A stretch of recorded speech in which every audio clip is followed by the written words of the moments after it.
الإسلام هيا اتحادا لا تنافر كيفما صرخة الإيمان فينا والمآثر أمة الإسلام هيا اتحادا لا تنافر كيفما صرخة الإيمان فينا والمآثر كيف نجتث سموما كيف نقتلع الدياجر إخوتي في الله أحيوا نخوة الليث المؤامر كيف نجتث سموما كيف نقتلع الدياجر إخوتي في الله أحيوا نخوة الليث المؤامر نخوة الليث المؤامر إن الحمد لله والصلاة والسلام على رسول الله أما بعد হে প্রিয় মুসলিম উম্মাহ, অত্যন্ত ভারাক্রান্ত হৃদয় নিয়ে আজ আপনাদের সামনে কথা বলতে আসলাম।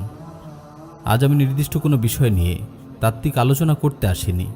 আজ এসেছি এক ভয়ঙ্কর ট্র্যাজেডির কথা বলে নিজেদের সতর্ক করতে। এসেছি পাপাচারে নিমগ্ন আমাদের মুসলিম ভাই বোনদের হৃদয় দুয়ারে করাঘাত করতে। আমার প্রিয় মুসলিম ভাই ও বোন, সম্প্রতি সিরিয়া ও তুরস্কে ঘটে যাওয়া ভয়ঙ্কর ভূমিকম্পের কথা আপনারা সবাই জানেন।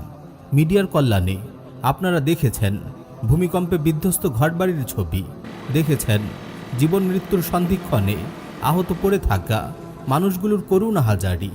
সময়ের সাথে সাথে উদ্ধার তৎপরতা যত বাড়ছে লাশের সারি। আমি যখন এই আলোচনা রেকর্ড করছিলাম তখন পত্রিকার পাতায় দেখেছি এই ভয়াবহ ভূমিকম্পে মৃতের সংখ্যা 24,000 ছাড়িয়েছে। এখনও কত লাখো হাজার মানুষ ধ্বংসস্তূপের নিচে চাপা পড়ে আছে তা আমাদের মহান রবই ভালো জানেন। সময় যতই বাড়ছে ততই জীবিত উদ্ধারের আশঙ্কা কমে আসছে। আল্লাহু আলাম মৃতের সংখ্যা কোথায় গিয়ে দাঁড়ায়। আমরা আল্লাহ সুবহানাহু ওয়া তাআলার কাছে দোয়া করি, ভূমিকম্পে নিহত আমাদের মুসলিম ভাই বোনদের তিনি জান্নাতবাসী করুন। ধ্বংসস্তূপে পড়ে থাকা আহত লোকদের উদ্ধার কাজকে সহজ করে দিন, তাদের সুস্থতা ও হায়াতে তাইয়্যিবা দান করুন। আমিন ইয়া রাব্বাল আলামিন। আমি পুরো মুসলিম উম্মার প্রতি অনুরোধ করছি, আপনারা নিজেদের সামর্থ্য অনুযায়ী সিরিয়া ও তুরস্কের বিপদগ্রস্ত এই মানুষগুলোর প্রতি সাহায্যের হাত বাড়িয়ে দিন। উদ্ধার তৎপরতাকে আরও বেগবান করতে যথাসাধ্য ভূমিকা রাখুন। আল্লাহ সুবহানাহু ওয়া তাআলা আমাদের সেই তৌফিক দান করুন। হে প্রিয় উম্মা, এই তো গত বছরের মাঝামাঝি সময়ে আফগানিস্তানে এক শক্তিশালী ভূমিকম্পে হাজারো মানুষের প্রাণহানি ঘটে। এখনো বছর পেরোয়নি, আবারও আমরা দেখলাম সিরিয়া ও তুরস্কের এই ভয়ঙ্কর ভূমিকম্পের ঘটনা। কিয়ামত যে খুব সন্নিকটে, এসব ভয়ানক ঘটনা তো আমাদেরকে এই বিষয়টি জানান দিচ্ছে। কয়েকদিন থেকে বারবার রাসূল সাল্লাল্লাহু আলাইহি ওয়াসাল্লামের এই হাদিসটির কথা মনে পড়ছে। তিনি বলেছেন, লা তাকুমুস সাআহ হাত্তা ইউকবাদাল ইলম ওয়া তাকসুরাজ জালাজিল ওয়া ইয়াতাকারাবাজ জামান ওয়া তাযহারাল ফিতান ওয়া ইয়াকসুরাল হারজ ওয়া হুয়াল কাতলুল কাতল হাত্তা ইয়াকসুরা ফীকুমুল মাল ফায়াফিদা।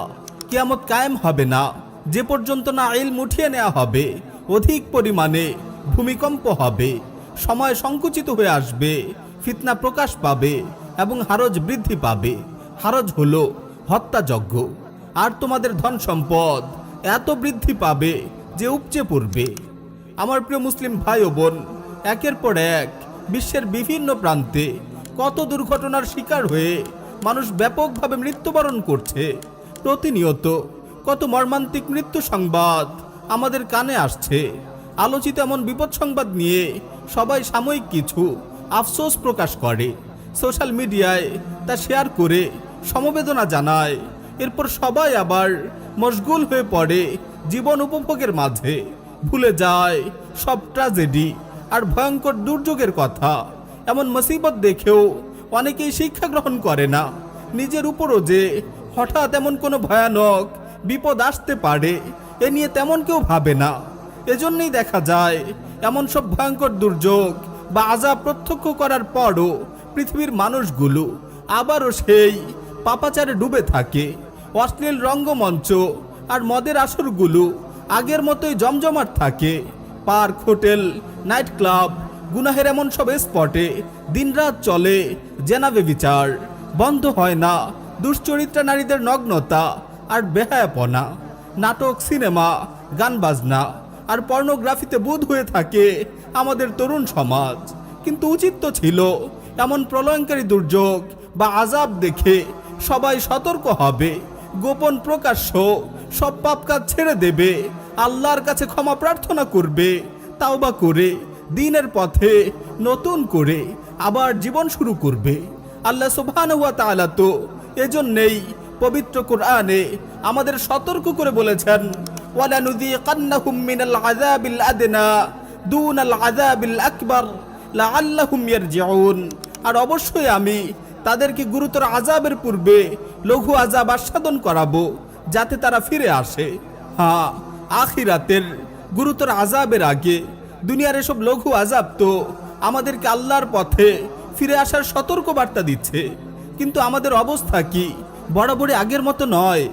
গুনাহের সাগরে ডুবে থাকা হে যুবক যুবতীরা, কি হলো তোমাদের? আল্লাহর আযাব থেকে কিভাবে তোমরা এতটা নির্ভয় হয়ে গেলে? চেয়ে দেখো ভূমিকম্পে বিধ্বস্ত সিরিয়া ও তুরস্কের সেই জনপদগুলোর দিকে। আজ কোথায় সেই উঁচু উঁচু বিশাল ভবনগুলো, চোখ ধাঁধানো আলো ঝলমলে বিরাট শপিং মলগুলো কই? কোথায় সেই হোটেল মোটেল আর আনন্দ উল্লাসে মজে ওঠা আসর? চারিদিকে শুধু ধ্বংসস্তূপ আর করুণ আর্তনাদ। তোমাদের মতো কত যুবক যুবতীর বসবাস ছিল এখানে, আপন কেরিয়ার নিয়ে কত স্বপ্ন ছিল তাদের। এখানে কত নবদম্পতি শুরু করেছিল তাদের নতুন পথ চলা, সন্তানদের নিয়ে ভালোই কাটছিল। কত মা বাবার সংসার প্রতিদিনের মতো সবাই মশগুল ছিল আপন আপন কাজে, কেউ ঘুমে বিভোর আর কেউ নিজ কর্তব্য পালনে। কেউ হয়তো তখনও ডুবেছিল পাপের সমুদ্রে। সহসা সব মাটির সাথে একেবারে মিশে গেল, মাথার উপর ভেঙে পড়ল মস্ত বড় ছাদ। এরপরের করুণ দৃশ্যপট এখন তোমাদের চোখের সামনে। আমি তোমাকে সতর্ক করছি হে যুবক, এখনো কি করে তুমি গুনার সাগরে ডুবে আছো?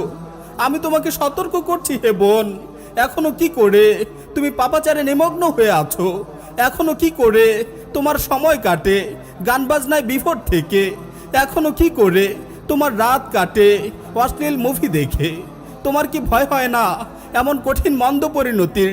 তুমি পাপাচারে ডুবে আছো, ঠিক এমনই সময় তোমার উপর হঠাৎ আছড়ে পড়বে কোনো ভয়ানক আযাব, ভয়ঙ্কর ভূমিকম্প কিংবা প্রলয়ঙ্কারী ঝড়ে লণ্ডভণ্ড হয়ে যাবে তোমার সাজানো আবাস। মুহূর্তেই তছনছ হয়ে যাবে তোমার সব সুখের আসর। ধ্বংসস্তূপের নিচে পড়ে থাকবে তোমার নিথর দেহ।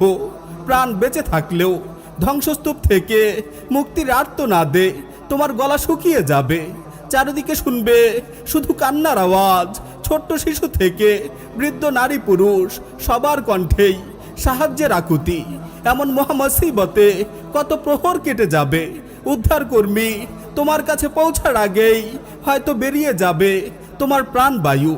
আমি তোমাকে বলছি হে আমার ভাই, এমন ভয়ঙ্কর আযাবের ব্যাপারে কিভাবে তুমি এতটা নির্ভয় হয়ে গেলে? আমি তোমাকে বলছি হে আমার বোন, এমন ভয়ঙ্কর আযাবের ব্যাপারে কিভাবে তুমি এতটা নির্ভয় হয়ে গেলে? এমন মহামুসিবতের সম্মুখীন তুমি হবে না এটা কিভাবে নিশ্চিত হয়ে গেলে? এখনো সময় আছে, ফিরে আসো আল্লাহর পথে। এখনো সময় আছে, ফিরে আসো আল্লাহর পথে।